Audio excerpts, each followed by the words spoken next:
நேர்கள் அனைவரையும் ஜெயா பிளஸ் தொலைக்காட்சியினுடைய ஏன் என்ற கேள்வி விவாத நிகழ்ச்சிக்காக உங்கள் அனைவரையும் நான் வரவேற்கிறேன்.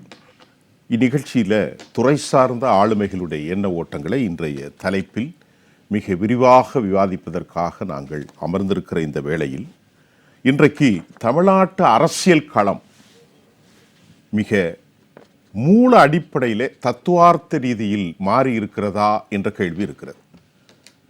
கடந்த பல தசாப்தங்களாக அதிமுக, திராவிட முன்னேற்றக் கழகம் ஆகிய இரண்டு கட்சிகளும் ஆளும் மற்றும் எதிர்க்கட்சிகளாக மாறிய சூழலில் தற்போது இரண்டு கட்சிகளும் எதிர்க்கட்சியாக மாறியிருக்கிற இந்த சூழ்நிலையில் மறுமலர்ச்சி திராவிட முன்னேற்றக் கழகம் இன்று எடுத்திருக்கிற அந்த முடிவுகள் எது போன்ற ஒரு செய்தியை தமிழ்நாட்டு அரசியலில் பிரதிபலிக்கின்றது? இந்த நிகழ்ச்சியில் மறுமலர்ச்சி திராவிட முன்னேற்றக் கழகத்தினுடைய தலைவர் சில நாட்களுக்கு முன்பு பேசுகின்ற போது அவர் ஒரு கருத்தை, செவ்வியை உலகத் தமிழர்களுக்கு வழங்கினார். நமக்கு வசந்த காலம் துவங்கிவிட்டது, பனிக்காலம் முடிந்தால் வசந்த காலம்தான் வர வேண்டும், நமக்கான சோதனை காலம் நீங்கிவிட்டது, வசந்த காலம் கரங்களை நீட்டி நம்மை அரவணைக்க தயாராக உள்ளது, வசந்த காலம் கரங்களை நீட்டி நம்மை அரவணைக்க தயாராக உள்ளது என தாவேகாவில் இணையப் போவது குறித்து கூட அவர் முன்னரே தெரிவித்திருந்தார்.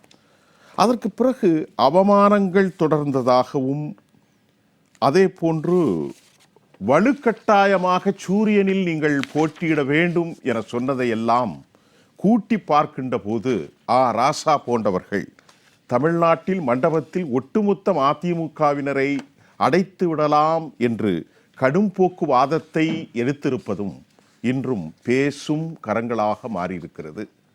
இந்த நிலையிலே நாம் நமது அமர்வுக்கு அழைத்திருக்கிற மிக முக்கிய ஆளுமைகளோடு இந்த நிகழ்ச்சியிலே பேசப்போகிறோம். நம்மோடு சந்திக்க இருக்கிறார் ஐநாவுடைய முன்னாள் அரசியல் ஆலோசகர் மரியாதை குறித்து திரு கண்ணன் ராஜரத்னம் அவர்களை நான் வரவேற்கிறேன். அரசியல் விமர்சகரும் பத்திரிகையாளருமாகிய தோழர் ஜீவ சகாப்தன், அரசியல் விமர்சகராக ஐயா மதிவாணன், இவர்களோடு மறுமலர்ச்சி திராவிட முன்னேற்ற கழகத்தினுடைய திரு காரை செல்வராஜ் அவர்களையும் கொள்கை விளக்க அணி செயலாளர் கொள்கை விளக்க அணி செயலாளராக இப்போ பொறுப்பேற்றிருக்கிறார். சரி, இன்றைக்கு அவர் பொறுப்பேற்றிருக்கிறார். மறுமலர்ச்சி திராவிட முன்னேற்ற கழகத்தின் கொள்கை விளக்க அணி செயலாளர் மரியாதைக்குரிய ஐயா காரை செல்வராஜ். வாங்க ஜீவா, கேள்வி ஒன்றும் இல்லை, நீங்கள் சொல்லுங்கள். இதை நான் சொல்லிட்டேன், அப்புறம் நேரத்தை எடுத்துடக்கூடாது, சொல்லுங்கள். அதாவது ஊழலற்ற ஆட்சி என்பதால் ஆதரிக்கிறேன்னு மரியாதைக்குரிய மதிமுக பொதுச் செயலாளர் சொல்லியிருக்கிறாங்க. ஆனால் அவரே ஓப்பனாக வாய் தவறி சொன்ன வார்த்தை, உங்கள் 2 எம்எல்ஏக்களையும் ராஜினாமா செஞ்சுட்டு தேர்தலை நடத்துவோம், நான் வெற்றி பெற செய்கிறேன் என்று அவர் கூறினார் அப்படின்லாம் அவரே சொல்லியிருக்கிறார். இந்த ஆட்சி தொடர்ச்சியாக தமிழ்நாட்டில் இந்த மாதிரியான சூழல் இதுவரையும் வந்ததில்லை. கிளீனாக காங்கிரஸ், திமுக, அதிமுகன்னு மாறி மாறி கொடுத்துக்கிட்டு இருந்தாங்க. இப்படி ஒரு வித்தியாசமான சூழல் வந்ததில்லை. அதனால் கர்நாடகா மாதிரி, மகாராஷ்டிரா மாதிரி, பீகார் மாதிரி, ஆயாராம் காயாராம், இந்த குதிரை பேரம், இதுக்கெல்லாம் வழியே இல்லாமல் இருந்தது. இப்போ அப்படி ஒரு சூழல் நமக்கு வந்துருச்சு. அப்போ இந்த கட்சியினர் இப்போ என்ன பண்ணுறாங்க, இடதுசாரிகள், விடுதலை சிறுத்தைகள், திமுகவில் இந்த மத சார்பற்ற சக்திகள் ஆதரவை கேட்குறாங்க. அவங்க கொடுத்துட்டாங்க, மேஜிக் நம்பரை தாண்டி நம்பர் வந்திருக்கு. இருந்தாலும் அவர்களுக்கு 130 சீட்டு ஒரு எக்ஸ்ட்ரா இருந்தால் நல்லதுன்னு நினைக்கிறாங்க. அது தாவேகா. அதனால தான் அவங்க சிவி சண்முகம் போய் பார்த்து அவருக்கு சால்வை போடுறது, அதுக்கப்புறம் 4 பேர் அவங்க வர முடியல, சட்டப்படி அவங்களுக்கு கட்சி தாவல் தடை சட்டம் வரணுன்னா 4 பேரை ராஜினாமா செஞ்சாது மெயின்டைன் பண்ணுறது. இப்போ வைகோல் 2 பேர் கிடைப்பாங்களான்னு எதிர்பார்க்குறது. இதெல்லாம் அவங்க என்ன எதிர்பார்க்குறாங்கன்னா, இந்த இடதுசாரிகள், விடுதலை சிறுத்தைகள் என்னைக்கு இருந்தாலும் நமக்கு பிரச்சனைன்னு அவர் பார்க்குறாரு. அவர் இயல்பாக இருக்க முடியல. அவர் இயல்பில் இடதுசாரி சிந்தனையோ திராவிட சிந்தனையோ கிடையாது. யாருக்கு? விஜய் அவர்களுக்கு. இப்போ இந்த இடதுசாரிகள் ஏன் தமிழ் தாய் வாழ்த்து, ஏன் வந்தே மாதரம், இதெல்லாம் இவங்க கேட்டுக்கிட்டே இருப்பாங்க. இந்த இதை விஜய் விரும்ப மாட்டார். இடதுசாரிகள் இப்படி நசன் கேட்டுக்கிட்டே இருப்பாங்க அவருடைய பார்வையில். ஏன்னா அவர் அந்த கொள்கை தத்துவம் அவருக்கு கிடையாது. இடதுசாரி தத்துவமோ தொழிற்சங்க உணர்வு இந்த மாதிரி விஷயங்கள் கிடையாது. இவங்க ஒவ்வொன்றா சொல்லி மாற்ற வைக்கிறோங்கிறதும், அடுத்த நாள் அவங்க பார்த்தீங்களா நாங்கள் சொன்னோன்னு அவர் மாற்றிட்டாருன்னு சொல்கிறதும் உள்ளுக்குள்ளே அவர் விரும்ப மாட்டார். அவர் என்னடா நம்மளை இவங்களை சொல்லி ஜோசியர் விஷயத்துலேருந்து இப்போ வந்திருக்கு. இப்போ இந்த ஒரு கன்னடராக போட்டிருக்கிறாங்க, நம்ம தமிழ்நாட்டு பிரதிநிதியாக ஒரு கன்னடரை போய் போட்டிருக்கிறாங்க. அவருடைய தகுதிங்கிறது ஜனநாயக படத்தையும் தயாரித்தாருங்கிறதுனால அப்போ இந்த மாதிரியான விஷயங்கள்லாம் வரும்போது கேள்வி கேட்பாங்க. இப்போ பார்த்தீங்கன்னா சிபிஎம் அவர் வெங்கட் நாராயணா வெங்கட் நாராயண் ஆந்திராக்காரர். ஆந்திராக்காரரா? முதல்ல கர்நாடகன்னு வச்சு இப்போ ஆந்திராக்காரர் தான் கன்ஃபார்ம் ஆயிடுச்சு. சரி சரி, ஓகே. இது ஒரு தெலுங்கரை போட்டிருக்கிறாங்க. தமிழ்நாடு இல்லாத ஒருத்தரை தமிழ்நாட்டு பிரதிநிதியாக போட்டிருக்கிறாங்க. தமிழர் அல்லாதவர் அப்படிங்கிறது மட்டும் விமர்சனம் கிடையாது. அதை தாண்டி அவ்வளோ பெரிய ஒரு இன்டெலெக்சுவலான ஒரு அறிவுசார் பொறுப்புக்கு எப்பேற்பட்ட நபரை அவர் போட்டிருக்கிறாரு அப்படிங்கிற விஷயம். அப்புறம் இது எல்லாத்தையும் கண்டிப்பாக இடதுசாரிகள் வேறு வழி இல்லாமல் சும்மா இருந்தாலும் ஒரு மார்க்சிய தத்துவத்தை படித்தவங்களால இந்த மாநில சுயாட்சி இதெல்லாம் உணர்ந்தவங்களால கேள்வி கேட்காம இருக்க முடியாது. கனகராஜ் விமர்சிக்கிறார், பாலபாரதி விமர்சிக்கிறாங்க, மதுக்கூர் ராமலிங்கம் கிண்டல் அடித்து தள்ளுறாரு இந்த விஜய் ஆட்சியை. சிபிஎம் ஆதரிக்கிற ஆட்சி தான், சிபிஐ ஆதரிக்கிற ஆட்சி தான். இருந்தாலும் ஏன்னா அவன் பேசிக்காக தொழிற்சங்கம், விவசாய சங்கம், குடும்பம், தனிச்சொத்து, அரசு, ஏங்கல்ஸு, மார்க்ஸ்னு படிச்சுட்டு வந்தவங்க, இப்போ வகுப்பு எடுத்து வந்தவங்க. அவங்க இப்போ விஜய் கட்சியினுடைய இந்த விஷயங்கள் இதெல்லாம் எப்படி அவங்களால ஏற்றுக்க முடியும்? அவங்க விமர்சனம் பண்ண ஆரம்பிச்சிடுறாங்க. யதார்த்தத்தில் அவங்களுடைய மார்க்சிய ஸ்கூல் ஆஃப் தாட்டிலிருந்து அவங்க விமர்சனம் பண்ண ஆரம்பிச்சிருவாங்க. விடுதலை சிறுத்தைகள்லையுமே பார்த்தீங்கன்னா இப்போ எஸ்எஸ் பாலாஜி போன்றவங்கெல்லாம் குதிரை பேரம் நடக்குதுன்னு அவர்கள் சொல்கிறார்கள். யார்? அவங்களுடைய அரசு தான் நடக்குது அமைச்சரவையில். அவங்க விமர்சனம் பண்ணுறாங்க, இது என்னங்க ராஜினாமா செஞ்சுட்டு சேர்றதுனா எப்படின்னு. காங்கிரஸ் ஜோதிமணி இதை விமர்சனம் பண்ணுறாங்க.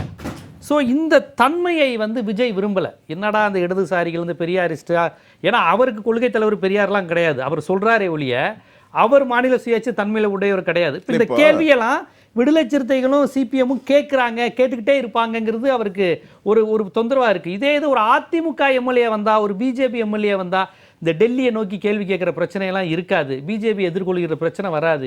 ஏன் குர்பானியை இது பண்ணிங்கிற பிரச்சனைலாம் வராது. நீட்டாக ஸ்மூத்தாக போயிடலாம். விசில் சின்னத்திலேயே அப்படியே மெயின்டைன் பண்ணிடலாம். இவங்களுடைய ஆதரவுங்கிறது தேவைன்னு நினைக்கிறார்.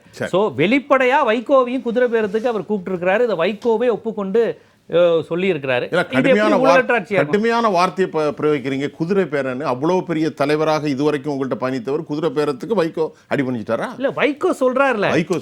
வைகோ சொன்னாரு இந்த மாதிரி எங்க எம்எல்ஏலாம் ராஜினாமா செஞ்சு நிக்கலான்னு கேட்டேன். அவர் சொல்றதுதான், நம்ம எதுவும் சொல்றது இல்ல. அவர் சொல்றாரு அவங்க எம்எல்ஏக்கள் ராஜினாமா செஞ்சு நிக்க போறாங்களான்னு தெரியல, அவங்க முடிவு எப்படி இருக்க போகுது தெரியல. ஆனா அவரே சொல்றாரு, விஜய் ரொம்ப ஓப்பனா வாங்க, 2 எம்எல்ஏக்களை ராஜினாமா செஞ்சுட்டு வாங்க, நம்ம ஜெயிக்க வச்சு காட்டுறேன் அப்படின்னு சொல்றாரு. இந்த ஆட்சியினுடைய ஊழலற்ற ஆட்சியை நான் காப்பாற்ற நான் ஆதரவு தரேன்னு அதே வைக்கவே சொல்றாரு. மதிவாணன் ஐயா, நீங்க சொல்லுங்க, இப்போ இந்த நிலையை எப்படி யூகிக்கிறீங்க? அதாவது மதிமுக இன்றைக்கு பொதுக்குழுவில் அதிகாரப்பூர்வமாக அறிவிச்சிருக்காங்க. சரி, திமுக கூட்டணியிலிருந்து விலகிறோன்னு சொல்லிட்டு. ஆமாம். அதே போல் தாவேக்காவுக்கு உள்ளாட்சி தேர்தலில் அப்புறம் இந்த 6 இடைத்தேர்தல்களில் நாங்கள் ஆதரிப்போம் அப்படின்னு அறிவிச்சிருக்காங்க. ஆனால் தேர்தல் வரும்போது தான் கூட்டணியை பற்றி பேசுவோம்னு சொல்லியிருக்காங்க. பட் இது ஒன்றும் புதிய செய்தி இல்லைங்க. தேர்தல் முடிவுகளுக்கு பிறகு ஒவ்வொன்றாக கூட்டணி கட்சிகள் திமுக அணியிலிருந்து வெளியேறுவதை நாம் பார்த்து கொண்டிருக்கிறோம்.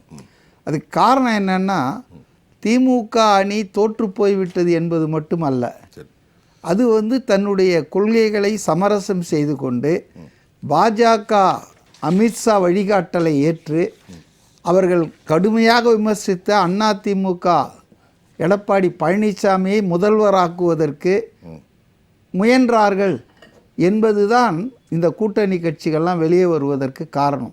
அதான் மூல காரணம். அதாவது விஜய் ஆட்சிக்கு வருவதை எப்பாடுபட்டாவது தடுக்க வேண்டும். ஆக திராவிட கட்சிகள் ஆட்சி என்று சொல்லிக்கொண்டு அதிமுக திமுக கடந்த ஒரு பல ஆண்டுகளாக மாறி மாறி ஆட்சி செய்து அந்த நிலைமை இப்போது மாறுகிறதே என்ற ஒரு அச்சத்தில் அதிமுக ஆட்சி, திமுக வெளியிலிருந்து ஆதரவு, அதற்கு திமுக கூட்டணி கட்சிகள்லாம் உதவ வேண்டும் என்று கேட்டதில் தான் கருத்து வேறுபாடு வந்தது. ஒவ்வொன்றா வெளியே வந்தது. இதுதான் அடிப்படையான காரணம். அடிப்படையான காரணம் இதுதான். அதாவது இப்போ சிபிஎம் கட்சியின் அதிமுகவுக்கு ஆதரவு கொடுத்தா ரெண்டுமே ஒன்று தானே. அப்புறம் எங்க பாஜக எங்க வருது? ஒரு சீட்டு தானே பாஜக இருக்கு. பாஜக இதை ஒருங்கிணைச்சது. அதனால தான் ஆளுநர் 6 நாளாக இழுத்தாருங்க. நார்மலாக நீங்கள் பார்த்தீங்கன்னா ஆளுநர் ரோல் ரொம்ப லிமிட்டடுங்க. ஒரு அங்க அசம்பிளி வந்ததுன்னா அவர் செய்ய வேண்டியது யார் லார்ஜஸ்ட் சிங்கிள் பார்ட்டின்னு பார்க்கணும்.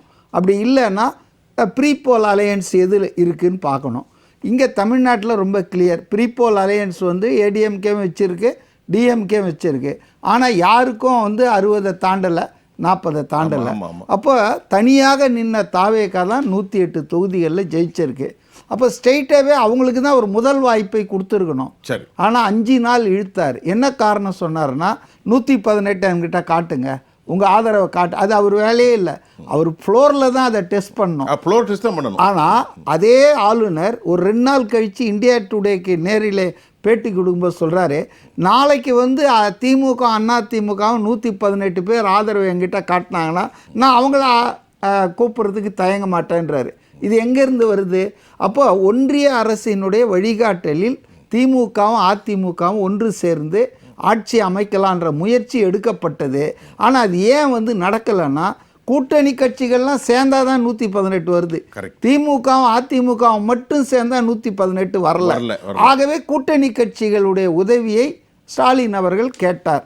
அங்கே தான் சிக்கல் வந்துடுச்சுங்க. மார்க்சிஸ்ட்லாம் வெளியே வந்துட்டாங்க. ரெண்டாவது கூட சர்வதேச அரசியல் பேசிக்கிட்டு இருந்த ராஜரத்னம், கண்ணன் ராஜரத்னம் ஐயா, இப்போ இந்த 2 பேரும் ஒரு மாறுபட்ட கருத்து. தாங்கள் எப்படி பார்க்கிறீர்கள் தமிழக அரசியல் களத்தை? நான் திமுகவை மையப்படுத்தி பார்க்கணும்னு நினைக்கிறேன்.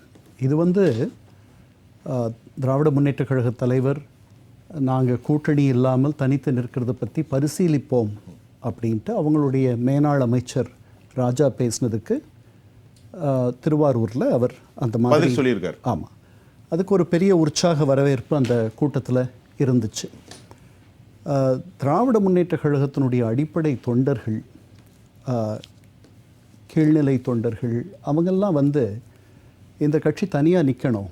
திமுக ஆமாம், திமுக கூட்டணிகளுக்கு நாம் வந்து நிறைய இடங்களை தாரவாத்து தந்துடுறோம், அவங்கள வெற்றி பெற வைக்கிறோம், நமக்கு வாய்ப்புகள் ரொம்ப குறைஞ்சிருக்கு அப்படின்னு நினைக்கிறாங்க.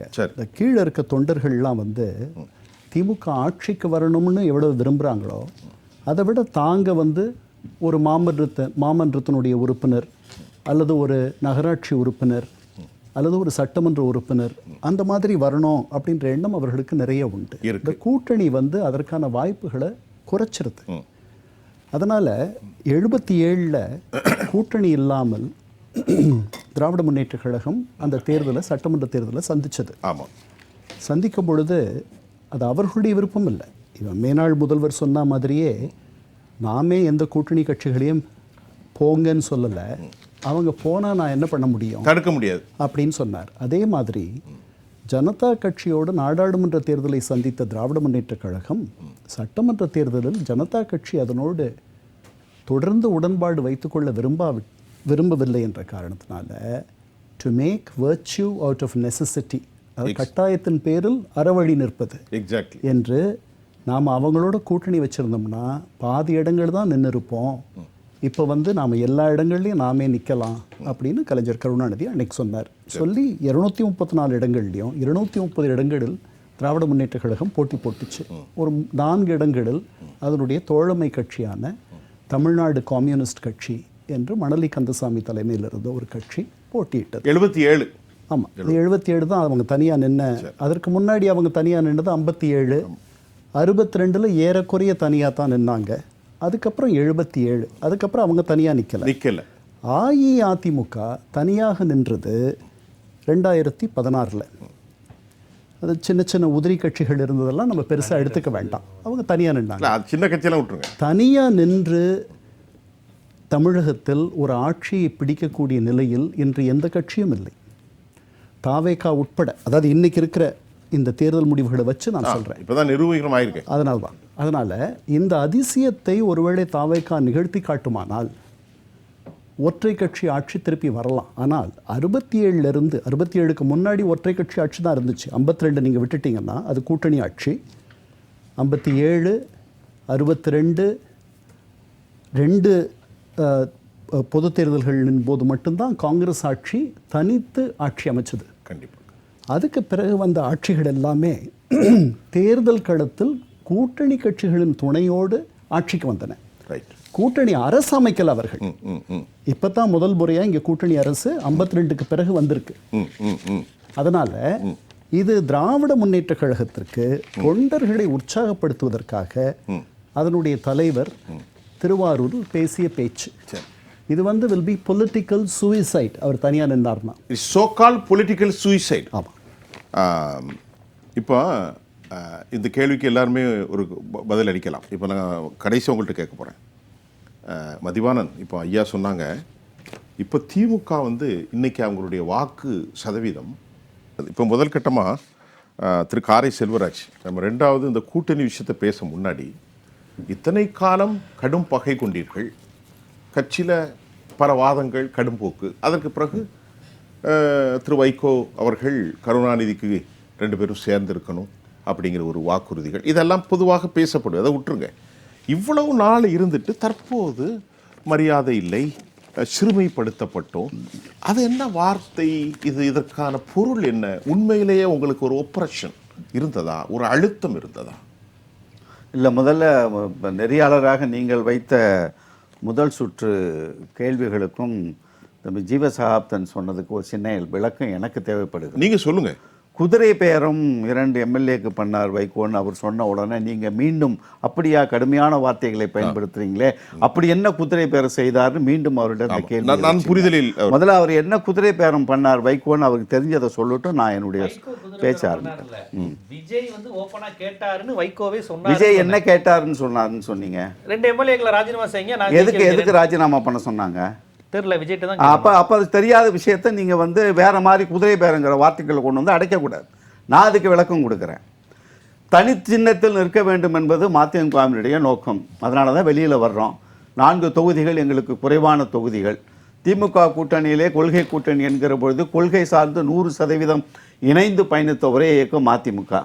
பொது உடைமை இயக்கங்கள், நீங்கள் விடுதலை சிறுத்தைகள் மற்ற காங்கிரஸ் இயக்கங்கள் எல்லாம் 100% திராவிட இயக்கத்தினுடைய வழிவந்தவர்கள் இல்லை, பெரியாரை பின்பற்றுகிறவர். கண்டிப்பா. ஆனால் அப்படி இருக்கிற மறுமலர்ச்சி திராவிட முன்னேற்ற கழகத்திற்கு அதனுடைய வலிமையை பார்த்து முன்னுரிமை கொடுத்திருக்க வேண்டும், முன்னுரிமை கொடுக்கவில்லை.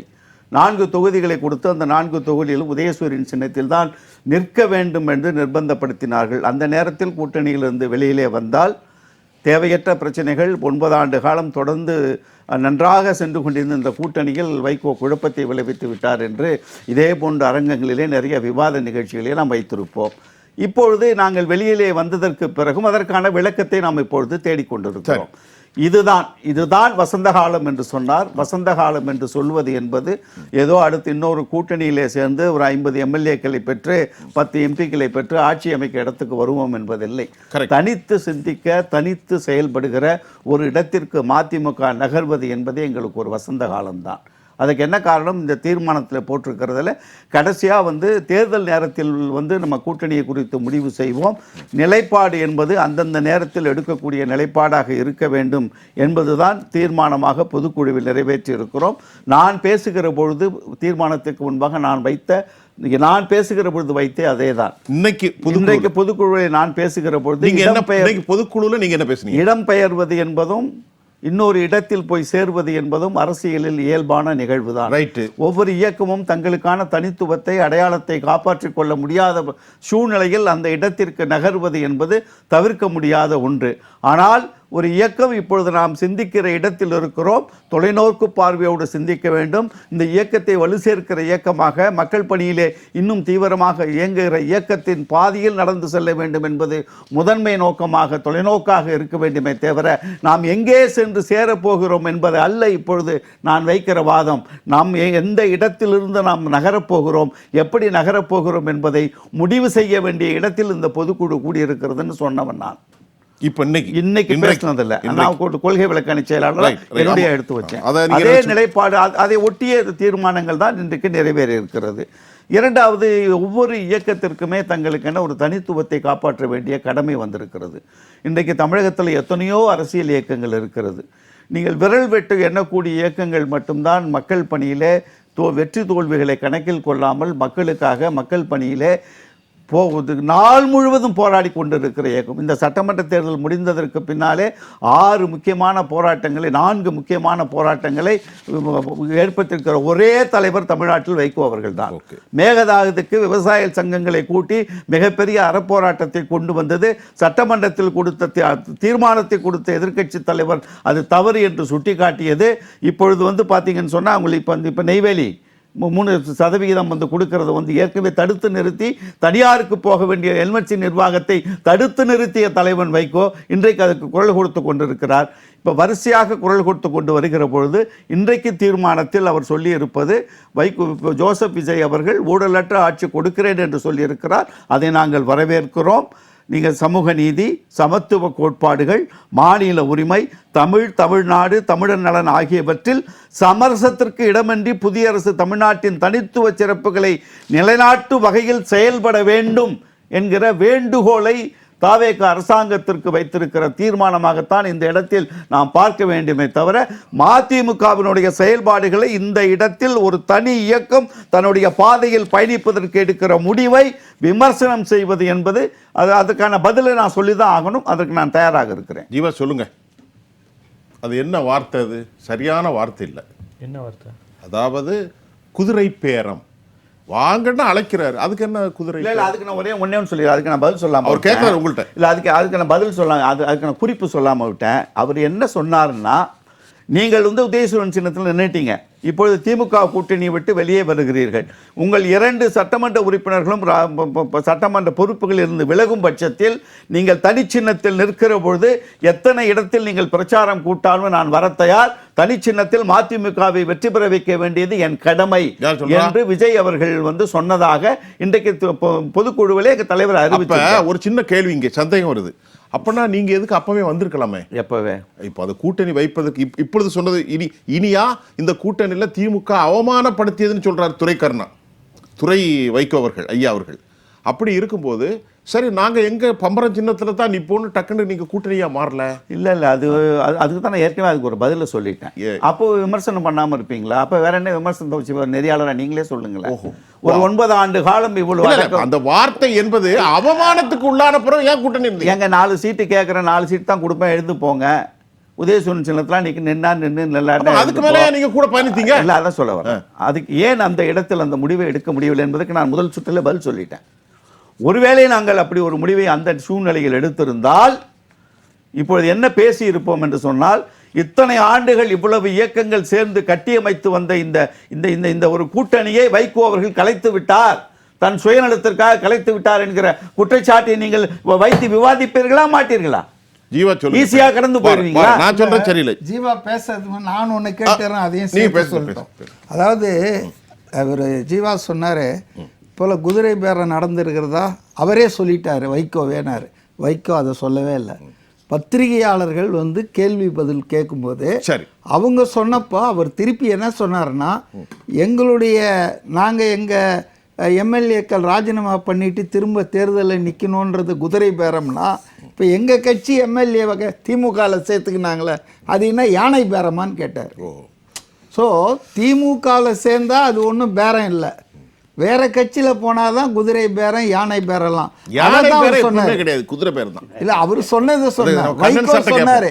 அது என்ன இப்ப எங்க கட்சி எம்எல்ஏ திமுக சேர்த்துக்கிறாங்களே அது என்ன யானை பேரமான்னு கேட்டாரு செய்தியாளர்களிடம். ஒரே குழப்பமா இருக்கு. யானையை கட்டி சரி நீங்க கொஞ்சம் நகைச்சுவையாவே பேசக்கூடிய ஆளு. சார் இப்ப இந்த குதிரை பேரத்துக்கு பத்தி ஏன் குதிரை நீங்க சொல்றீங்களா? குதிரை பேரம் ஜீவா நீங்க எல்லாத்துக்கும் நீ தான் பதில் சொல்ல போறீங்க. சொல்லுங்க. குதிரைக்கு தீனி போட்டுடலாம், யானையை கட்டி மாடுமா தீனி போட முடியுமா? அதனாலதான் அதுக்கு யானை பேரம். ரைட். இப்போ ஒரு இடைவேளைக்கு அப்புறம் நம்ம ஜீவாட்ட போலாம். தொடர் ஜீவா, இப்போ இந்த வார்த்தைகள் எல்லாம் உள்வாங்கி நீங்க தான் பதில் சொல்லுங்க. இல்லை இப்போ அவங்க என்ன சொல்றாங்க, வைகோ குதிரை பேரம் நடத்தினாரு, குதிரை பேரம்னு அவர் சொன்னார், நான் சொல்லலை. வைகோ அவர்கள் என்னுடைய 2 எம்எல்ஏக்களை ராஜினாமா சொல்லிட்டு இல்லைங்க நான் ஜெயிக்க வைக்கிறேன்னு விஜய் சொன்னாருன்னு வைகோ சொன்னாருன்னு சொன்னேன் நான். அப்போ ஆல்ரெடி மக்களால் தேர்ந்தெடுக்கப்பட்ட ஒரு சட்டமன்ற உறுப்பினர்களை இப்போ தான் தேர்தல் நடந்து முடிஞ்சிருக்கு, நிறுத்துங்க, இன்னும் 2 எம்எல்ஏ சீட்டு காலியாகட்டும், நான் இன்னும் ஜெயிக்க வைக்கிறேன்னா இது நோக்கம்ங்கிறது 130 சீட்டுங்க. இப்போ நீங்கள் நினைக்கிற மாதிரி வைகோ அவர்கள் தனிச்சின்னத்தில் நின்று ஜெயிக்கணுங்கிறதுலாம் விஜயோட நோக்கமாக ஆசையாக லட்சியமாக இருக்குமாலாம் எனக்கு தெரியல. அவங்க அப்படி நினச்சிக்கலாம், வைகோ விஜய் அவருடைய லட்சியம் எங்களுக்கு ஒரு தனிச்சின்னத்தில் நிற்க வைக்கிறது, திமுக எங்களுக்கு தரலை, திமுக எங்களை பழி வாங்கிருச்சு, விஜய் சாராருன்னு அவங்க சொல்லிக்கலாம், அது அவங்களுடைய விருப்பம், நான் அதை மறுக்கலை. ஆனால் நான் இங்கே நாம பொதுவாக கட்சிக்கு அப்பாற்பட்டு பார்க்குறப்ப இவங்களுக்கு இப்போ 108 தான் இருக்குது. கம்யூனிஸ்ட் குடைச்சல், விடுதலை சிறுத்தைகள் குடைச்சல், அவங்க எல்லாமே டெல்லிக்கு எதிராக பேசும் கட்சிகள், விடுதலை சிறுத்தைகளும் இடதுசாரிகளும். நீங்கள் திருப்பி பிஜேபிக்கு ஆதரவான ஆள் மாதிரி ஒரு பொர்ட்ரேட் பண்ணுறீங்க. இல்லை நான் கேட்குறேன். இல்லைங்க, இல்லை உண்மையிலே கேட்குறேன், அதுக்கு ஏதாவது உங்கள்கிட்ட ஆதரவு இருக்கா? விடுதலை சிறுத்தைகளும் இடதுசாரிகளும் இருக்கும் பட்சத்தில் விஜய் நினைக்கிற மாதிரியான விஷயங்கள் நடக்காது. ஏன்னா விடுதலை சிறுத்தைகளும் இடதுசாரிகளும் விஜயும் ஒரே சமதட்டில் பயணிப்பவர்கள் அல்ல. சரி. இப்போ அழகா காரை செல்வராஜ் அவர்கள் அவர் அறியாமலே ஒரு உண்மையை சொன்னார். திராவிட இயக்க கொள்கையில் நாங்களும் திமுகவும் கிட்டத்தட்ட ஒரே கொள்கை தான். கிட்டத்தட்ட இல்லை, 100 விழுக்காடு ஒரே கொள்கை வந்து அவங்க, 95% ஒரே மாதிரி இருக்கிறது விடுதலை சிறுத்தைகள்.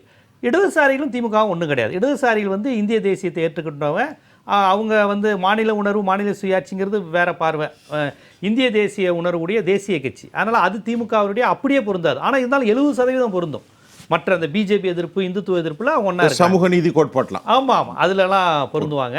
மற்றபடி வந்து 100க்கு 100 விழுக்காடு பொருந்துகிற ஒரே கட்சி திமுகவோட மதிமுக தான். ஏன்னா திராவிட கட்சிங்கிறது இன்னைக்கு திமுக மதிமுக, அதனால் ஆனால் அதிலிருந்தே அவங்களுக்கு வந்து எங்களுக்கு சின்னம் கொடுக்கலன்னு கோவிச்சிட்டு வர்றாங்க. விஜய் வந்து இவங்க நினைக்கிற மாதிரியான மதிமுகவின் கொள்கையில் அடங்கிய கட்சியெல்லாம் அவங்க இருக்க மாட்டாங்க. இவங்க இருக்காது. இடதுசாரிகள் நினைக்கிற அமைப்பாகவும் இருக்காது. அவர்கள் இப்பயே தேசிய கீதம், வந்தே மாதரம், தமிழ்தாய் வாழ்த்து, ஜோடியரை போடுறது, கன்னடரை டெல்லி பிரதிநிதியாக நியமிக்கிறது, ஜெகதீஷ் பழனிசாமி தனிச்செயலாளர், நிறைய இஷ்யூஸ் வந்துருச்சு. நிறைய அதிகார மையங்கள் பியூரோக்ராட்லாம் வர ஆரம்பிச்சிட்டாங்க. எப்படி திமுகவிடம் அதிகார மையங்கள் நிறையா இருக்குங்கிற விமர்சனம் இதெல்லாம் வச்சு தான் திமுகவை தோக்கடிச்சிருக்கிறாங்க. விஜய் கட்சியிடம் வந்தது. இதெல்லாம் இடதுசாரிகள் கேட்காம இருக்க மாட்டாங்க. சிபிஎம் தலைமை எப்படி வேணாலும் இருக்கட்டும், சிபிஎம் தொண்டர்கள் இருக்கான்ல, அவன் முதலாளித்துவத்தை எதிர்த்து இதெல்லாம் எதிர்த்து பேசினவன் வந்து அவன் இதெல்லாம் கேள்வி கேட்காம இருக்க மாட்டாங்க, கேட்டுருவாங்க. அது என்னதான் இருந்தாலும் விஜய் கட்சியினுடைய நாற்காலிக்கு அது ஒரு பிரச்சனை. அப்போ இவங்கெல்லாம் இல்லாத ஒரு 4-5 பேர் அப்படியே நம்ம சொல்கிறபடி கேட்கணும், பிரச்சனை இல்லாமல் நம்மளை ஆதரிக்கணும் அப்படிங்கிற நபர்கள் வேணும். அதுக்கு தான் அவர் சிவி சண்முகம், வேலுமணின்னு அந்த மாதிரி நபர்களை ஆதரிக்கிறார். இப்போ விசிகா பாயிண்ட் ஆஃப் வியூ வேறு, வேலுமணி சிவி சண்முகம்லாம் ஆர்எஸ்எஸ் மாநாட்டிலே கலந்துக்கிட்டவங்க. அதனால் அதுவும் திராவிட கட்சியாக இருந்தாலும் அது வேற மாதிரி. அதனால் விஜய் வந்து அந்த மாதிரி கொஞ்சம் விரும்புகிறார். அதெல்லாம் இருந்துட்டா பிரச்சனை இல்லை, தேவையில்லாம. அப்போ நான் என்ன கேட்குறேன், அப்போ விஜய் வந்து நீங்கள் சொல்கிற கணக்கை பார்த்தா ஒரு மறைமுகமாக மைய அரசிட்ட மோதாத போக்கும், சித்தாந்த ரீதியாக அப்படி பட்டும் படாமல் போன்னு நினைக்கிறா. டெல்லியோட நாங்கள் மோத மாட்டோம்னு அவரே சொல்லி எதிர்க்க மாட்டோம். நான் என்ன சொல்கிறேன், ஃபர்ஸ்ட் ஃபெடரல் ஸ்ட்ரக்சரில் மத்தியில் கூட்டாட்சி, மாநிலத்தில் சுயாட்சி, அதை விட்டுருங்க. இரண்டாவது நீங்கள் சொல்கிறத பார்த்தா சித்தாந்த ரீதியாக அப்படி ஒரு மாதிரி போகலாம். இல்லை, விஜய்க்கு பாஜக ஆதரவு சித்தாந்தமும் கிடையாது, எதிர்ப்பு சித்தாந்தமும் கிடையாது. அதை சொல்லுங்க. அவர் ஆதரவு சித்தாந்தமும் கிடையாது, இந்துத்துவவாதியும் கிடையாது. அவர் ஒன்றும் பெரிய இந்து ராஷ்டிராவாக போகிறேங்கிற அந்த வலதுசாரியும் கிடையாது, பாட்டாளி வர்க்க சர்வதேசிங்கிற இடதுசாரியும் கிடையாது, மாநில உணர்வு மாநில சுயாட்சி ஆரிய எதிர்ப்பு வடவர் எதிர்ப்பு பேசுகிற திராவிட சித்தாந்தமும் கிடையாது. அதனால் சித்தாந்தம் இல்லாதவர்கள் இயல்பாக வலதுசாரிக்கு பலியாவாங்க, விளையாவாங்க. வலதுசாரிகளுக்கு பிடிக்கும் எப்போவுமே இந்த கவர்ச்சியால் வர்றவங்க, இந்த மாதிரி ஆட்களை வந்து வலதுசாரிகளை பயன்படுத்திக்குவாங்க. அவங்களுக்கு ரொம்ப பிடிக்கும் பொலிட்டிக்கல் ஆனால் ஆட்களை வந்து வலதுசாரிகளுக்கு பிஜேபிக்கு ரொம்ப பிடிக்கும். இந்தியா முழுவதும் அந்த மாதிரியான விஷயங்களை அவங்க எதிர்பார்க்குறாங்க. இப்போ பவன் கல்யாண் இருக்காரு, பவன் கல்யாணை நீங்கள் பெரிய பிஜேபின்னு சொல்ல முடியாது, இடதுசாரின்னு சொல்ல முடியாது, ஆனால் பிஜேபி ஆளாக தான் இருக்கிறாரு. அதனால் அந்த மாதிரியான ஒரு நிலையில் அவங்க வச்சுருப்பாங்க. தமிழ்நாட்டில் ரொம்ப ஓப்பனாக நான் பிஜேபி ஆளுன்னு சொல்லி ஒருத்தர் அரசியல் செய்ய முடியாது. அதனால் விஜய் வந்து அப்படி ஒரு நிலை எடுக்கிறாரு. அவருக்கு இப்போ 130 சீட்டு வேணுங்க. அதுக்கு நீ குதிரை பேரன் வைங்க, டைனோசர் பேரன் கூட வைங்க, அது பிரச்சனை கிடையாது. என்ன வேணாலும் வச்சுக்க, வச்சுட்டு நீ பண்ணிட்டு விசில் நின்று ஜெயிக்கணும், நீ எனக்கு வந்து பிரச்சனை இல்லாமல் இருக்கணும். அது வந்து அவர் எதிர்பார்க்குறாரு. அந்த 130 சீட்டு வந்துட்டா இந்த இடதுசாரிகள் 4, விடுதலை சிறுத்தைகள் 2 பிரச்சனை கிடையாது. ஆதரவு தந்தா தான், ஒரு வேளை விளக்குனா கூட எனக்கு ஆள் இருக்கு. இப்பயே அவர் 4 டெஸ்ட்டில் ஜெயிச்சிருவாரு. எல்லாத்தையும் ராஜினாமா செய்ய வச்சாலே அவர் ஆட்சியை தக்க வச்சுப்படுமே.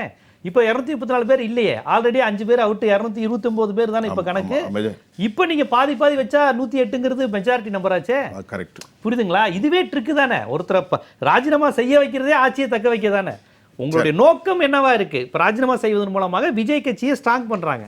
அதுதான் ஃப்ளோர் டெஸ்ட், இதுதான் குதிரை பேரம். அதை தான் சொன்னேன் நான். கண்ணன் சார், நீங்க சொல்லுங்க. இல்லை, இது தாவேகா இந்த மாதிரி ஒரு பிம்பத்தை அவர்கள் எடுத்துக்கொள்ள வேண்டிய அவசியம் இல்லைன்னு நினைக்கிறேன். எந்த மாதிரி பிம்பத்தை? இந்த மாதிரி பேச்சுக்கள் அவர்கள் வந்து வலு சேர்ப்பதற்காக இப்படி மற்ற கட்சிகளில் இருக்கவர்களை விலகு சொல்லி திருப்பி வர சொல்கிறாங்க, சேர்த்துக்கிறாங்க, கட்சிகளை உடைக்கிறாங்க. அதிமுகவில் வந்த பிளவு, அந்த மாதிரி ஒரு எண்ணம், அந்த மாதிரி ஒரு பிம்பம் தாவேகாவுக்கு தேவையில்லைன்னு நான் நினைக்கிறேன். அது உண்மையா இல்லையான்றது அடுத்தது, அது தேவையில்லை. ஏன்னா ஒரு மிகப்பெரிய மக்கள் நல்லெண்ணத்தோட ஆட்சிக்கு வந்திருக்கிற ஒரு ஆட்சி இது. இந்த ஆட்சி நான் நினைக்கிறேன் 130 இருந்தால் தான் இந்த ஆட்சி 5 ஆண்டுகள் இருக்கும்ட்டுலாம் நான் நினைக்கல. இது கண்டிப்பாக 5 ஆண்டுகள் இருக்கும். ஏன்னா இதை கவிழ்க்கிற துணிவோ தைரியமோ வல்லமையோ யாருக்கும் இல்லைன்னு தான் நான் நினைக்கிறேன். அப்படி ஒருவேளை நடக்குமானால் மக்கள் அவங்கள மன்னிக்க மாட்டாங்க. அதனால் இந்த 130 இவர் உடைக்கிறாரு இந்த பேச்செல்லாம் தேவையே இல்லை. அவர் நிம்மதியாக அவர் ஆட்சி செய்யலாம். அவர் வந்து இடதுசாரியாகவும் இருக்க வேண்டிய அவசியம் இல்லை, வலதுசாரியாகவும் இருக்க வேண்டிய அவசியம் இல்லை. அவர் நடுவில் இருந்து ஒரு மத்தியசாரியாக இருந்துட்டு போயிட்டு இருக்கலாம். அப்படி அவர் தன்னுடைய ஆட்சியை நடத்தினா மத்தியசாரியா? ஆமாம், எந்த சாரியும் இல்லை. மத்திய அரசுக்கு எதிர்ப்பும் இல்லை, ஆதரவும் இல்லை. மத்தியசாரி. அதனால யாருக்கும் சாரி சொல்ல வேண்டிய அவசியம் இல்லாத இல்லை. இப்போ திரு கண்ணன் ராஜரத்னத்தில் ஒரு கேள்வி. பிஜேபியுடைய ஐடியாலஜி தமிழ்நாட்டில் விற்பனைக்கு ஆகலை, எல்லாரும் சொல்லக்கூடிய ஒரு குற்றச்சாட்டு. சரி, அப்போ ஒரு ஒரு appeasement policy, what kind of impact on common society? இல்லை அப்படி இல்லை. இது வந்து ஒரு எம்ஜிஆர் 2.0 ஆட்சி. இது வந்து மத்திய அரசை வந்து தேவையில்லாமல் சீன்றதோ சண்டை போடுறதோ பண்ணாது. ஏன்னா இதுக்கு முன்னாடி ஒரு 5 ஆண்டுகள் அப்படி நடத்தினவங்க என்ன நிலையில் இருக்காங்கன்றதை பார்க்குறாங்க. அப்படி பார்த்து தான் எம்ஜிஆர் வந்தார். மாநில சுயாட்சி அப்படி இப்படின்லாம் ரொம்ப உறுதியாக பேசின கலைஞர் என்ன மாதிரி துன்பப்பட்டார் பொது வாழ்க்கையில் என்பதை எம்ஜிஆர் பார்த்தார்.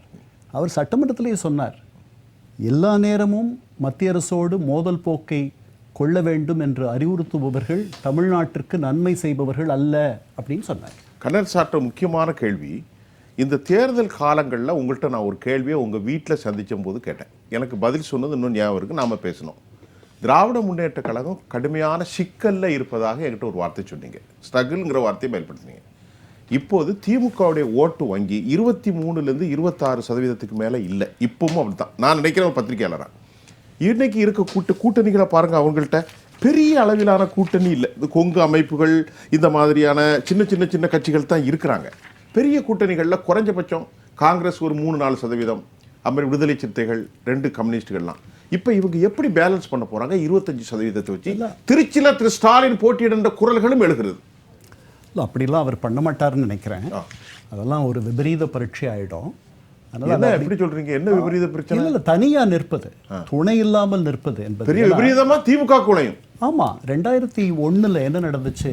அவங்க தனித்து விடப்பட்டார்கள். பல ஜாதி அமைப்புகளோடு அவர்கள் கூட்டணி வைத்துக் கொண்டார்கள். என்ன நடந்துச்சுன்னு உங்களுக்கு தெரியும் 2001. அதனால பிஜேபியோட கூட்டணி வச்சாங்க. அது ஒரு நெகட்டிவ், பெரிய நெகட்டிவ் 2001. அதனால துணை இல்லாமல் நான் முன்னாடியே சொன்னேன், it will be political harakiri suicide. அதனால் அப்படி அவங்க பண்ண வேண்டான்னு தான் நான் நினைக்கிறேன். ஆனால் கூட்டணியை இப்போ வந்து அவங்களோட கூட்டணி, அவங்க the ball is not in their court. அவங்க யார் கூட்டணி தோழர்களை சேர்த்துக்கிறது அப்படின்றது அவங்க கையில் இப்போ இல்லை. ஏன்னா அவர்கள், ஆனால் இவ்வளவு சொன்னாலும் கூட அவங்க ஒரு ரொம்ப கட்டமைப்பு உள்ள ஒரு கட்சி. ராஜீவ்காந்தி படுகொலையின் போது கூட 22% வாக்குகளை பெற்ற கட்சி. அதுதான் கடைசியாக பெற்றது. 23 தான் அவங்க தனிச்சு நின்றது. அதனால 91 to 93 அவர்களை நீங்கள் புறம் தள்ளி விட முடியாது. சரி, அவர்கள் பல. சரி, இப்போ நான் உங்கள்கிட்ட கேட்குறேன். இப்போ அவங்கள்ட்ட இருக்கக்கூடிய கையில் தேமுதிக, மனிதநேய மக்கள் கட்சி, மனிதநேய ஜனநாயக கட்சி, கொங்கு நாடு மக்கள் தேசிய கட்சி, முக்குளத்தூர் புலிப்படை, இது எல்லாம் சேர்த்தாலும் 2% 3% வரும். உண்மைதான். அப்போ அவங்களுக்கு வேற ஸ்கோப்பே இல்லையே. எப்படி அப்போ என்ன செய்ய போறாங்க? அதனால தான் சொல்றேன். ஆனால் அதுக்காக இருக்கிறவரையும் விட்டுறக்கூடாதுன்னு சொல்ல வரேன். இருக்கிறதே விடக்கூடாது. இருக்கிறவர்களை விட வேண்டாம். அவர்களுக்கு தகுதிக்கு மிகுதியாக அவர்களுக்கு இடங்களை தராதீர்கள். அது ஒரு சிக்கலாச்சு. அதாவது அது ஒரு நல்ல ஒரு வீடு இருந்துச்சு, அந்த வீட்டில் ஒரு 6 அறைகள் இருந்துச்சு, 6 பேர் குடியிருந்தார்கள், எல்லாம் நல்லா போயிட்டு இருந்துச்சு. தேமுதிகன்ட்டு ஒரு 7வது புதிய ஒரு வரவு வந்துச்சு, அங்கே தான் சிக்கல் வந்தது. தேமுதிக எங்கே இருக்கிறது?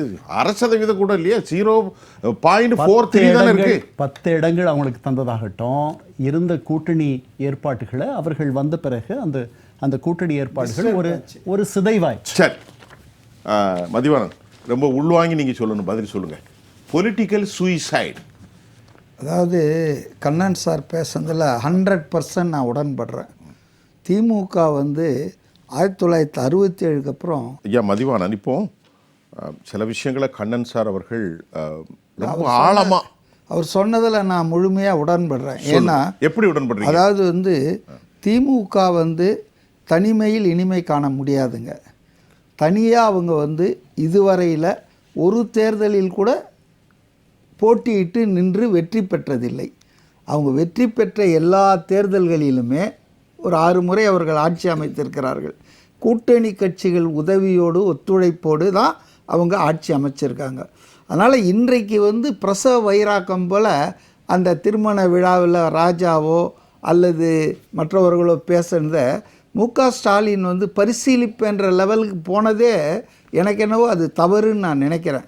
ஏன்னா எல்லாருக்கும் தெரியும், தனியாக நின்னா நிச்சயமாக ஓட்டு வாங்குவாங்க, ஒரு 20-22% ஓட்டை வாங்கலாம், ஆனால் வெற்றி பெற முடியாது. ஆகவே என்னை பொறுத்தவரையில் திமுக கூட்டணி வைக்கும். அது கூட்டணி வைக்க மாட்டேன்னு இப்போ சொல்கிறாங்க, கண்டிப்பாக கூட்டணி வைப்பாங்க. யாரோட வைப்பாங்கன்னா அதிமுகவோடு கூட்டணி வைப்பார்கள். அதில் ஒன்றும் தப்பு இல்லை. திராவிட கட்சிகள் பங்காளிகள். இது வந்து ரொம்ப ஒரு வித்தியாசமாக பார்க்காதா? இயற்கைக்கு விரோதமான விஷயமாக பேசுகிறார்களே. எங்க திமுகவின் அமைப்பு ஆர்.எஸ். பாரதியே சொல்றாரு. என்ன சொல்றாரு? கம்யூனிஸ்ட் கட்சிகள் வந்து 2 பேர் தனித்தனியா இருந்தாலும் ஆனா ஒரே கூட்டணியில் இருக்கீங்க. அதே மாதிரி வந்து நாங்க பங்காளிகள் தான், திராவிட கட்சிகள். நாங்க ஒன்னா சேர்ந்தா என்ன ப்ராப்ளம், என்ன பஞ்சமா பாதகமான்றாரு. நானும் கூட என்ன நினைக்கிறேன்னா, இன்றைய தேதியில அதிமுக திமுக ரெண்டுமே எதிர்கட்சிகள். ஆமா, அந்த எதிர்கட்சிகளிடையே ஒரு ஒற்றுமை வருவது, கூட்டணி வருவது தவறு இல்லை. ஆனா 4ஆம் தேதி முயற்சி பண்ணாங்க பாருங்க. திமுக ஆளுங்கட்சியா இருக்கையில் அதிமுக எதிர்கட்சி அதை அகற்ற போராடுகையில் தேர்தல் முடிவு வர்ற அன்னைக்கு 2 பேரும் ஒன்னா சேரலான்னு பிளான் பண்ணாங்க பாருங்க. அதுதான் ரொம்ப தப்பான விஷயம். மதிவானன்ட்ட ஒரு கேள்வி. பழனிசாமியுடைய முடிவு ஸ்டாலினுடைய முடிவு அல்ல. இயற்கையில் தொண்டர்கள் அதிமுகவினர் சேர்ந்து விட்டால் வாக்களிப்பார்களா? ஒரு கேள்வி வரும். இந்த முடிவு வந்து பழனிசாமியோ ஸ்டாலினோ எடுப்பதல்ல. அதிமுகவின் தொண்டர்கள் 60 வருஷமாக 55 ஆண்டுகளாக திமுக எதிர்ப்பிலே வந்திருக்கோம். வாக்களிப்பார்களா? சாத்தியப்படுமா? கண்டிப்பா வாக்களிக்கிறதுல சிக்கல் இருக்குல்ல. ஏன்னா சும்மா ஒரு அட்டெம்ப்ட் தான் பண்ணார் பழனிசாமி திமுக ஆதரவோடு ஆட்சி அமைக்கிறதுக்கு இந்த 2026 மே மாதம் 5ஆம் தேதி.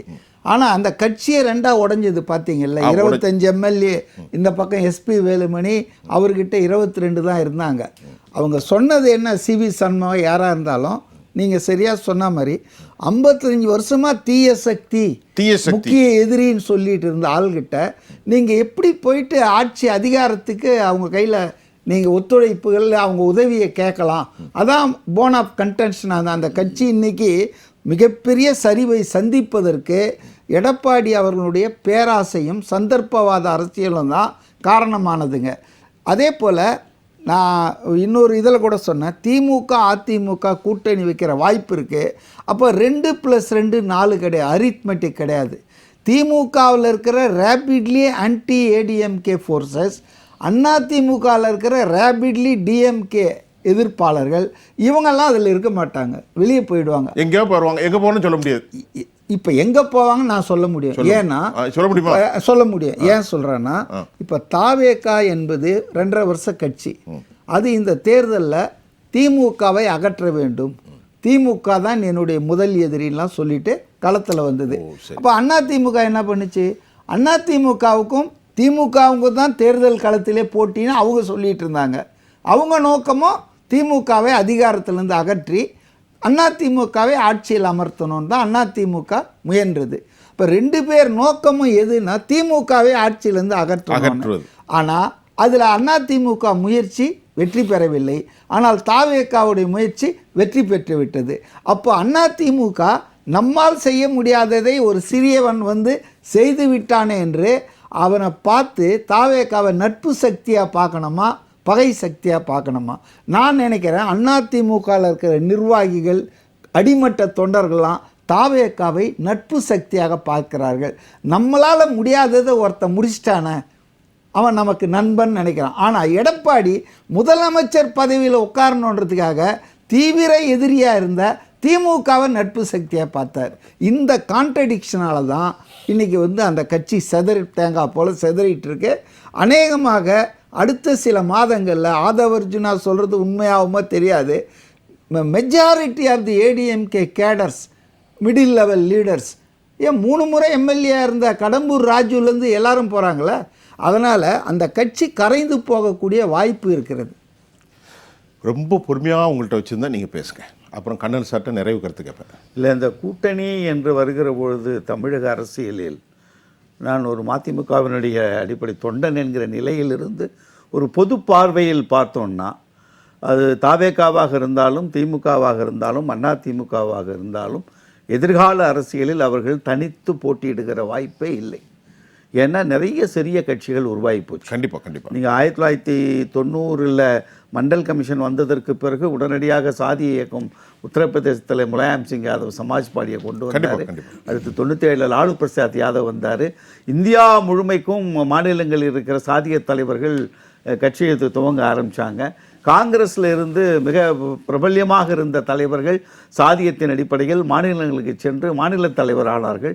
இன்றைக்கு தமிழகத்தில் பார்த்திங்கன்னா சாதியை மையப்படுத்தி இயக்கங்கள் இருக்கிறது, தமிழ் தேசியம் பேசுகிற இயக்கங்கள் இருக்கிறது. இப்படி பல்வேறு வகையான மக்களை ஒருங்கிணைக்கிற ஆற்றல் சின்ன சின்ன குழுக்களாக நிறையா இருக்கிற பொழுது எல்லோரையும் அரவணைத்து செல்லுகிற இடத்தில்தான் இது போன்றதொரு பெரிய இயக்கங்கள் முனைப்பு காட்ட முடியுமே தவிர தனித்து நிற்போம் களம் காண்போம் என்பதெல்லாம் ஒரு நீண்ட நாள் அரசியல் பயணத்திற்கு பொதுவான கருத்தாக இருக்காது. கூட்டணி என்பது நிச்சயம் நடக்கும். 3 பேரும் கூட்டணி அமைப்பார்கள். கூட்டணி யாரோடு என்பதெல்லாம் வேறு. அந்த சூழ்நிலைக்குத்தான் அது தள்ளப்படும் என்பதுதான் என்னுடைய பார்வை. மறுமலர்ச்சி திமுகவுடைய வைகோ ஐயா அவர்கள் சொல்றாரு, இந்த தாவேகாவுடன் நீங்கள் கூட்டணி அமைப்பீர்களா என்று ஒரு கேள்வி வைக்கிறார்.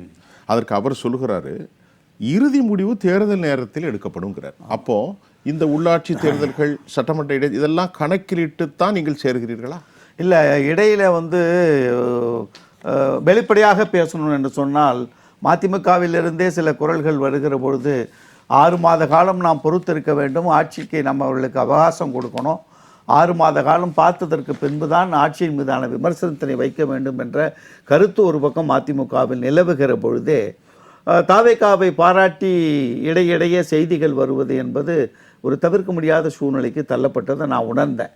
அந்த இடங்களிலிருந்து நான் சிறிது வேறுபட்டும் சிந்திக்க ஆரம்பித்தேன். 6 மாத காலம் ஒரு அரசியல் இயக்கத்தினுடைய விமர்சனங்களுக்கு நீங்கள் வைக்கக்கூடாது என்ற நிலை எடுக்கிற பொழுது நீங்கள் எந்த நிலையில் அவர்கள் மீது விமர்சனம் வைப்பதாக இருந்தாலும் அவர்களை பாராட்டுவதாக இருந்தாலும் 6 மாத இடைவெளிக்கு பின்னால் தானே பண்ணணும். ஒன்றும் இல்லை, இப்போ பள்ளிக்கூடத்தில் இருக்கிற பிள்ளைகளுக்கு சாதியத்தை அட்டையில் கொட்டு போகணும்னு சொல்லிட்டு இருக்கிறாங்க. இதை எதிர்த்து நிற்போமா, எதிர்க்க மாட்டோமா? இல்லை, இப்போ அவரு கல்வி அமைச்சர் இல்லைங்கிற மாதிரி சொல்லியிருக்காரு. இல்லை, அந்த முன்னெடுப்பே தவறுங்கிறேன். அரசியல் சாசன சட்டத்திற்கு எதிரானது. எதை நாம் கடந்த ஒரு நூற்றாண்டு காலமாக இருந்து இந்த மண்ணில் விதைத்து கொண்டிருக்கிறோமோ அதை சர்வசாதாரணமா ஆண்டுதோறும் சாதி சான்றிதழ் கொடுக்கிறது கஷ்டமா இருக்கு, நாங்க ஐடி கார்டிலே போட்டு கொடுத்துட்றோம்னு சொல்லுவோம். கையில் கட்டிய கயிறையே கட்டக்கூடாது என்று சொல்கிறார் கல்வி அமைச்சர். மத சாதி அடையாளத்தோடு பள்ளிக்கு மாணவர்கள் வரக்கூடாது என்கிறார் கல்வி அமைச்சர், பள்ளிக்கல்வித்துறை அமைச்சர் ராஜ்மோகன் அவர்கள். இங்கே ஒரு பக்கம் திராவிட இயக்கத்தில் பயணித்தவர், நீண்டகால அமைச்சராக இருந்தவர், 9 முறை சட்டமன்ற உறுப்பினராக இருந்தவர், சாதிய அடையாளத்தோடு அட்டையை கொடுப்பேன் என்று ஒரு அமைச்சர் சொல்லுகிற பொழுது அது எந்த இயக்கம் தமிழகத்தில் ஆதரிக்கும் நினைக்கிறீங்க? பாஜக, RSS தவிர வேற எந்த இயக்கமும் தமிழகத்தில் ஆதரித்து விட முடியாது. அதனால தான் நாங்கள் சொன்னோம், தேர்தல் நேரத்தில் தேர்தல் உடன்பாடு என்பதை அப்பொழுது வைத்துக் கொள்வோம், நன்றாக செயல்படுகிற பொழுது பாராட்டுவோம், தவறான செயல்பாடுகள் வருகிற பொழுது அது சுட்டிக்காட்டுகிற இடத்தில் இருப்பது தான் தமிழக மக்களுக்கு நான் செய்கிற கடமை. ஒரு அரசியல் இயக்கமாக அந்த கடமையை தேர்தல் வருகிற வரை பொது பார்வையில் இருந்து கடமையாற்றுவோம் என்பதுதான் எங்கள் தலைவருடைய நோக்கம். கண்ணன் சார், நீங்கள் சொல்ல வந்த கருத்தை சொல்லுங்க. நிறைய இல்லை, அதாவது திராவிட முன்னேற்ற கழகம் தனியாக நின்னா சரி, நான் ஒரு அரசியல் தற்கொலைன்னு சொன்னேன். ஆனால் இன்னொரு பக்கம் பார்த்தோம்னா அந்த கட்சியை பலப்படுத்தக்கூடிய ஒரு வழியாகவும் அது இருக்கும். எந்த அடிப்படையில்? பல பேரை நீங்கள் அதிகார மயப்படுத்தலாம். கட்சி உள்ள பல தொண்டர்களை கட்சி முதல்ல 234 இடத்துல நீங்கள் நிற்கலாம். யோசித்து பாருங்க. வெற்றி தானே நமக்கு முக்கியம். இல்லை, உங்களுக்கு இப்போ நீங்கள் 22, 24 சொன்னீங்க இல்லையா? 234 இடத்துல நின்னாங்கன்னா கண்டிப்பாக கூடும். 40.88% ஜெயலலிதா அம்மையார் 2016 வாங்கினாங்க. தனியாக நின்று ஒரு 4 முனை போட்டி இருந்துச்சு. அதனால் அதையும் நம்ம யோசிக்கணும். ஒருவேளை அதையும் நினச்சி ஒருவேளை அவர் அப்படி சொல்லியிருக்கலாம். அப்புறம் ஐயா சொன்னாங்க, ராஜாஜியும் காமராஜரும் கூட்டு வைத்து கொண்டார்கள். பெருந்தலைவர் காமராஜரும் இந்திரா காந்தியும் கூட்டு வைத்து கொண்டார்கள். உண்மைதான். அரசியலில் எதுவும் நிகழலாம். ஸ்தாபன காங்கிரஸோடு சரி, இப்ப இன்னும் ஒரே ஒரு செய்தி. சொல்லுங்க, ஃப்ரீயா பேசுங்க. நீங்க அதிமுக திமுக என்பது மிகப்பெரிய 2 பேருக்கு இடையில வெறுப்பு. எப்பொழுது அந்த வெறுப்பு கட்டமைக்கப்பட்டது? இல்ல எம்ஜிஆர் காலத்தில் வந்து வேறுபாடு இருந்ததை தவிர ஆளுங்கட்சி எதிர்க்கட்சிங்கிற எண்ணத்திலே போட்டி போட்டுக் கொண்டார்களே தவிர இந்த 2 இயக்கத்தினுடைய தொண்டர்கள் ஒருத்தன் வீட்டில் ஒருத்தன் சம்பந்தமே பண்ணக்கூடாதுங்கிற சூழ்நிலைக்கு அதிமுகவை கொண்டு போனது செல்வி ஜெயலலிதா அவர்கள் ஆட்சி காலத்திற்கு பிறகுதான். இன்றைக்கு ஐயா சொன்ன மாதிரி இன்றைக்கு 50% அதிமுகவினர் இருக்கிற இடம் தாவேகான்னு ஆதவர்ஜுனா அமைச்சர் வெளிப்படையாக அறிவிக்கிற பொழுது எப்படி தாவேகா பக்கம் அந்த கட்சியில் இருக்கிற தொண்டர் வேற தலைவன் வேற இல்லை. எடப்பாடி பழனிசாமி மீது தவறுகள் இருக்கிறது இல்லை என்று சொல்லவில்லை. ஆனால் ஒட்டுமொத்தமாக அதிமுகவை நாங்கள் சிதைக்க போகிறோம் என்று சொல்லிவிட்டு சொல்லுகிற இயக்கம் நடக்கிற பொழுது திமுக அதிமுக என்பது எதிர்காலத்தில் தாவேக ஆட்சியில் இருக்கிறது, இணைந்து பயணிப்போம் என்று வருகிற பொழுது மனமொத்து போகிறது தானே இயல்பான, அதுதானே ஒரு அரசியல் நிகழ்வு, அதுதானே இயற்கை. அது நடக்க வாய்ப்பு இல்லை. நடந்தால் அதற்கு பெனிஃபிட் கிடைக்குமாங்கிறதா பேச்சு இல்ல. அது அப்புறம் அதுதானே முக்கியம். அப்புறம் 2 எப்படி போனாலும் இப்ப விஜய்ட்ட 35% வாக்கு, 25% திமுக இருக்கு. நீங்க எல்லாம் போக இப்ப 23% அதிமுக. அதை எல்லாத்தையும் விட்டுருங்க. ஒரு 12% அதிமுக எடுத்தாலும் வெற்றி சதவீதத்தின் அடிப்படையிலே 10 கட்சியை கூட்டணியில் சேர்த்து போறதுக்கு ஒரு கட்சியை கூட்டணியில் வச்சுக்கிட்டு சரிசமமா பிரிச்சுக்கிட்டு தேர்தல் அளிக்கக்கூடிய சூழ்நிலை ஏன் உருவாகக்கூடாதுன்னு நினைக்கணும். நண்பர் ஜீவசகாப்தன் பேசும்போது நீங்கள் மிக சரியாக குறுக்கிட்டீங்க. அவருடைய நோக்கமெல்லாம் வந்து தாவேகா வந்து பாஜக ஆதரவு நிலையில் இருக்குது, அவங்கள எதிர்க்க மாட்டாங்கன்னு ஒரு சித்தரிக்கிறதுக்காக பேசிகிட்டு இருந்தார். நீங்கள் ரொம்ப சரியாக சொன்னீங்க. நான் அதை வந்து உறுதிப்படுத்த விரும்புகிறேன். அதாவது வந்து கவர்மெண்ட் டு கவர்மெண்ட் ரிலேஷன்ஷிப்பு வேற, கட்சி டு கட்சியுடைய உறவு என்பது வேற. அதை ரொம்ப தெளிவாக சொல்லிட்டார் அவர். அதாவது மத்திய அரசு மாநில அரசு ரெண்டுக்கும் இடையே ஒரு இணக்கமான உறவு. ஐயா கண்ணன் சார் கூட சொன்னார் எம்ஜிஆர் 2.0ன்னு. எம்ஜிஆர் அதை தான் செய்தார். அதாவது தேவையில்லாமல் இங்கே இந்த மைனாரிட்டிகள் ஓட்டை வாங்குவதற்கும் பாஜக எதிர்ப்பை அதை வந்து என்கேஷ் பண்ணுவதற்கும் இந்த தேர்தல் ஆதாயத்துக்காகவே தேவையில்லாமல் சண்டை போட்டுக்கிட்டு, உதாரணத்துக்கு 4 வருஷம் நிதி ஆயோக் கூட்டத்துக்கே போகல திரு ஸ்டாலின் அவர்கள் முதலமைச்சராக இருக்கும்போது முதல் 4 வருஷம். ஏன்னு கேட்டால் காணொலி வேற போடுவார். ஏன் போகவில்லை என்பதற்கு தமிழ்நாடு வஞ்சிக்கப்படுகிறது, வரி வருவாயில் நமக்கு பங்கீடு இல்லைன்னு. ஆனால் 5வது வருஷம் ஏன் போனார்? எல்லாம் சரியாயிடுச்சா? இன்று வரையில் சரியாகலை. அதே மாற்றாந்தாய் மனப்பான்மையோடு தான் மத்திய அரசு தமிழ்நாட்டை பார்க்கிறது. அப்போ அவங்களுக்கு தேவைன்னா உடனே ஓடி போயிட்டாங்க. அன்றைக்கி டாஸ்மாக் ரெய்டு நடந்தது, இடி. அப்போ அதுலேருந்து சிக்கல் வருவதை தடுப்பதற்காக உடனே நிதி ஆயோக் போனார். அதுபோல் இன்றைக்கி வந்து இல்லாமல் எப்போதுமே மத்திய அரசோடு இணக்கமாக, அதுவும் மாநில உரிமைகளை விட்டு கொடுக்காமல், தமிழ்நாட்டு நலன்களுக்கு குந்தகம் ஏற்படாமல், அதையும் தெளிவாக திரு விஜய் சொல்கிறார். 2வது ஒரே ஒரு பாயிண்ட் என்னென்னா, கூட்டணி இல்லாமல் அவங்க நாடாளுமன்ற தேர்தலை சந்திக்கவே முடியாது 2029 திமுக. ஏன்னா அதை தான் சொல்ல வரேன். இப்போ who is your prime minister கேண்டிடேட்ன்ற கேள்விக்கு அவங்க பதில் சொல்லி ஆகணும். போன முறை ராகுல் காந்தியை சொல்லிட்டாங்க. பாஜக இவர் பேர்னா நம்ம முன்னாள் அண்ணாமலை மோடியை சொல்லிட்டாரு. எடப்பாடியால் சொல்ல முடியல. அதனால தான் படுதோல்வி அடைந்தார். 11% அங்கிருந்து தான். ஆமாம். அதனால இன்னைக்கு திமுக உள்ளாட்சி தேர்தல் வரையும் கூட அப்படி உழப்பலாம். ஆனால் நாடாளுமன்ற தேர்தலும் போது they must declare an alliance. இல்லைன்னா காணாமல் போயிடுவாங்க. மஸ்ட் டிக்ளேர்னா அவங்க கூட இருக்காங்களே, நான் தான் அலையன்ஸ் டிக்ளேர் பண்ணியிருக்கேன், இவ்வளோ பேர் இருக்காங்கன்னு இப்போ சொல்லியிருக்கேன்ல. இது 60 இயக்கங்கள் இருக்கிறதா ராஜா சொன்னார். நேயர்களே, இன்றைக்கு நிகழ்ச்சியில் ரொம்ப முக்கியமாக பேசணும். இந்த பேச்சு வந்து ரொம்ப ஒரு ஆழமான புரிதல். தமிழ்நாட்டுடைய அரசியல் களம் இனி எப்போது மாறப்போகிறது, எந்த மாதிரி களச்சூழல் இருக்கிறது, அதைத்தான் நம்ம விவாதித்தோம். இது விவாதம் என்பதை விட உண்மையின் வெளிப்புறத்தலாகவும் தற்போது இருக்கக்கூடிய இந்த களச்சூழல் எந்தெந்த கட்சிகளுக்கு என்னென்ன மாதிரியான விளைவுகளை ஏற்படுத்தும். நம்மோடு பேசிய சர்வதேச பார்வையாளரும் இந்திய அரசியல் ஆய்வாளருமாகிய தோழர் திரு கண்ணன் ராஜரத்னம் அவர்களுக்கு நான் உளப்பூர்வமான நன்றியை தெரிவித்துக் கொள்கிறேன். மதிமுகவினுடைய கொள்கை விளக்க அணிச் செயலாளர் திரு காரை செல்வராஜ், அதை போன்று மதிவாணன், இந்த நிகழ்ச்சியில் வந்து கலந்து கொண்ட திரு ஜீவ சகாப்தன், உங்கள் அனைவருக்கும் நான் உளப்பூர்வமான நன்றியை தெரிவித்துக் கொள்கிறேன். களத்தில் நான் உங்களை சந்திக்கின்றேன். அதுவரை உங்கள் அனைவர்களிடமிருந்தும் நான் உங்கள் சுஃபியான், ஜெயா பிளஸ் தொலைக்காட்சிக்காக நன்றி. மீண்டும் சந்திப்போம்.